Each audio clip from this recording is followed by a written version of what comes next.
Hello, everybody, and welcome back to another episode of Whiteboard Wednesdays. And we are still speaking about VAST with Zane and Kim.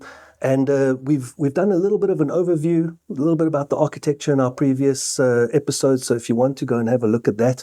But we're going to delve into it a little bit more deeper, look at maybe some of the use cases, the vision, right? What is, Zane, what's VAST's purpose and vision around changing the data environment? So VAST was built predominantly with AI in mind. That's where, when we began our journey, it was always with AI in mind. But you have to start somewhere. And it started with a storage foundation, which is around protocols. So our vision is always, all the protocols with all the data. Bring it all to us. We are that platform that wants to have basically all the data, because the more that you can consolidate onto a single platform, the more you can do with it. So that's pretty much what VAST's kind of vision was to bring all the data to us. And how's the market responding to Actually, very, very well so far. When we first began, we thought, there's not going to be many petabyte kind of projects out there, but you'll be surprised how many actually there are out there, and a lot bigger than that. And it's all around this journey of AI, this next revolution, so to speak. There was electricity, and then there was, the light bulb, and then you had things like, the internet, and AI is that next revolution, and everybody is doing something to get their competitive advantage. And VAST wants to be a part of that journey with our customers and with partners who actually share that same vision with us, like data scientists.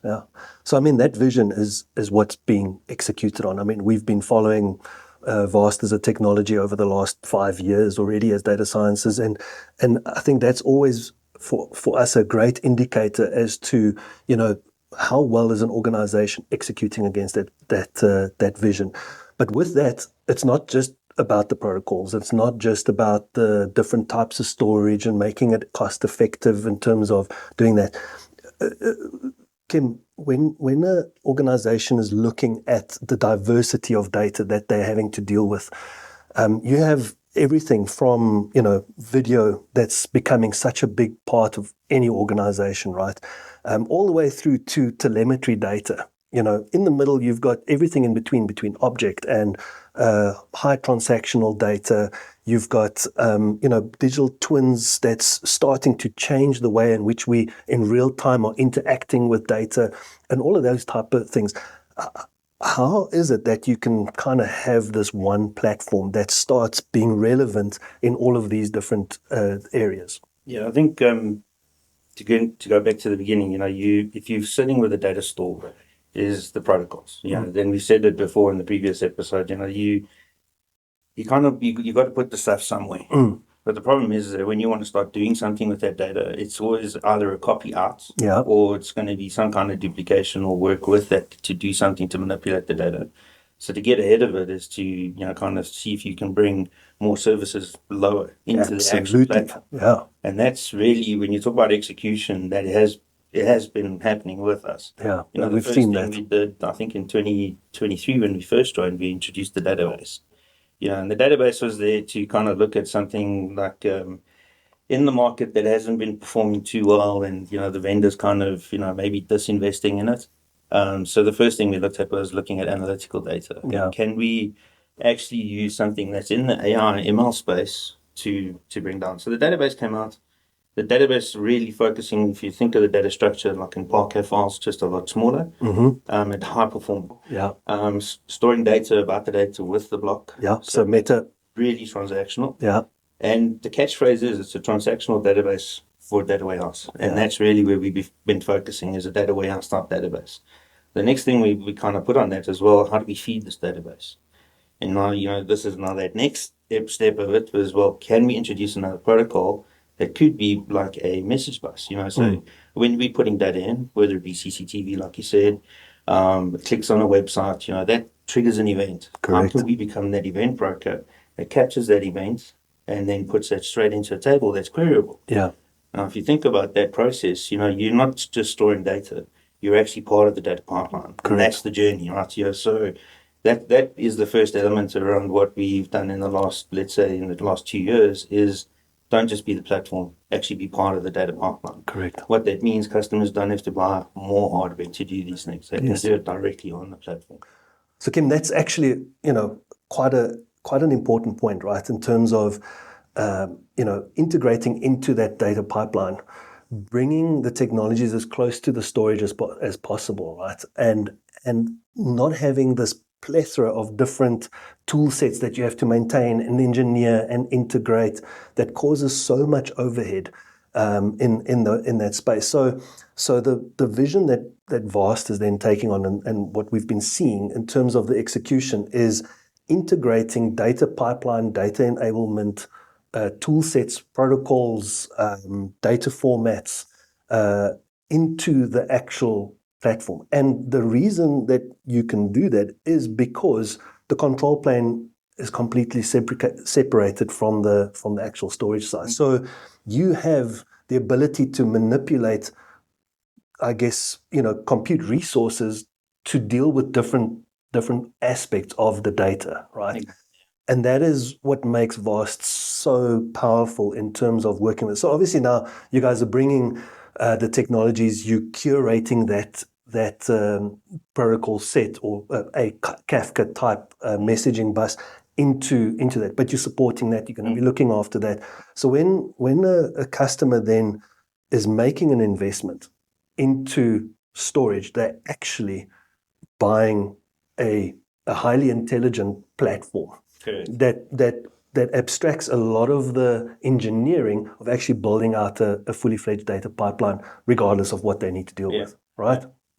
So when we start looking at vast database, event-driven architecture, the data store and how it's the ability to manipulate on that, what is the kind of vision leading towards as it pertains to GPU interaction and AI type training? Yeah, so I think the first thing to think of, and I want to add on to what you said, that there's the database, it's the curating of the data, there's the message bus, but the big thing I think in the enterprise is that a lot of customers are buying GPUs, as you know. And the GPU investment is always like upfront. Yeah, and that's the one they see, right? Yeah. And then AI GPU knows what's we're done. Yeah, and then very quickly they realize, but data is important. Absolutely. So we build little islands of Ceph clusters or some kind of NFS cluster, and we think that's good enough. Yeah. But what we realize is that we're only getting a little bit of the percentage of the usage of the GPU because we're actually letting the GPU manage storage, which is what we don't want to do. So that's the other thing, is like saying in these AI pipelines, we need to have storage that can support the GPUs and at performance. Correct. So that first kind of, like, if you think of that cycle, the first cycle of the data pipeline for AI is inferencing or RAG.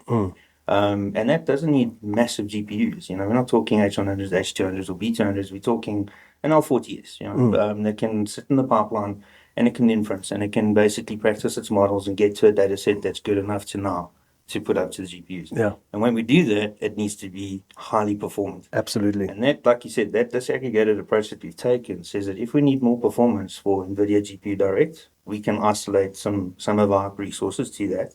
And if we need more of the Kafka broker, we can isolate resources for that. But all intents is actually to service that next piece. Now, what we've done, and I've kind of let the cat out the bag a little bit, is that we've made an announcement with NVIDIA. It's a joint go-to-market with NVIDIA called Insight Engine. Yeah. And as we've put the protocols into the control layer, we've actually now put the GPU into the control layer. So now customers can make that decision around, okay, we need some storage for AI. But we don't need to, do it in islands. We can do it all in one layer. Yeah. And we can have a little bit of the NVIDIA process with NVIDIA NIMs as a catalog, even as a marketplace running on the storage platform. Again, if you think about it, we're collapsing layers within our customers' architectures, and we're keeping it very simple and in one platform. The last thing I'll say to you, in the enterprise, what we're seeing is security. Yeah. You talk about data coming in from different telemetry data, SQL data, website data, anything that's event-driven is creating data. We curate that data, we work on that data, but us as individuals are people that actually use AI. Yeah. And what we're seeing in the enterprise space is this maniacal focus now on security. Yeah. Because we can put in a language model, show me the salary of a director, and if the data is available in the LLM, it'll be shown. Absolutely. So you need that security model that can come from source right through to the actual model itself and says, is the person that's using this data allowed to see this data? And that's where we are seeing a big drive now from a security point of view is, from when we store it, it needs to be secure. But when I actually use the data on the outside, we need to make sure we're presenting the right data at the right time to the right person. Yeah. I mean, that's, those are the areas that we're looking at, right? Everything, the demand for interoperability at high speed, but making sure that it's that privacy and security is actually still paramount and still there, is those key factors. And I guess that's the thing, is as you allow more data to be sucked in and placed into these models, I mean, there's already been how many cases of, private confidential enterprise data appearing in public models, right? ChatGPT being able to return some corporate's internal data, because people don't realize that when they feed that model, they are giving it their data, right? It's public. Suddenly you're now feeding this thing. You've taken it out of your area and you've fed it in there. So giving that capability and to an enterprise, and that's what we often see in the local market is guys starting out their AI journey in the cloud, right? So they go and they procure a T1 or a V100 or something on one of the hyperscalers. They start their models, and then they start seeing that to train this stuff needs data. Now they've got to displace data from their corporate into hyperscaler cloud. And as we know, Bezos needs to build another rocket, so the cost for bringing data in and out is pretty high. Exactly. No shade there or anything. Love what they do, but it starts becoming complicated. The complexity as we also the thing is, sorry, Zane. And I was going to add something to that as well, is the cost of GPU time. So in your hyperscalers, a lot of customers that are now doing that, where they get to that point where they need to, they can't be guaranteed GPU time in the hyperscalers. So what you're seeing is a lot of them now having to bring it back on premise to do it, so they can actually get that guaranteed GPU time, should I say? Yeah, and I think one of the things that's we've touched on years ago already, but is that every time you do a pay for what you use in the cloud, right? So that training epoch that you take your data through costs you whatever that infrastructure is costing you. Over time, though, that cost stays the same and sometimes actually goes up as it grows. Making an investment in the right data platform, coupled with the right communication infrastructure in terms of networking, coupled with the correct GPU pod, I guess, for what you're trying to do, that investment over time, as your training is yielding, actually brings your cost per training increment down over time, right? Yeah. So there's something to be said about making penny smart and pound foolish decisions, especially where organizations are today in terms of they are starting to hit those inflection points. They are starting to see that, okay, hold on, the data is what it's about, really. And the GPU is a very sexy bystander, to it. But the real clever is actually in how we access data. So guys, once again, great to have this chat. We're going to continue, I think, into some of the use cases next that we've seen, or that you guys have seen as well, where these type of architectural technologies have worked. So thank you once again for joining us, and thank you to the audience for listening to us. Awesome. Thank you.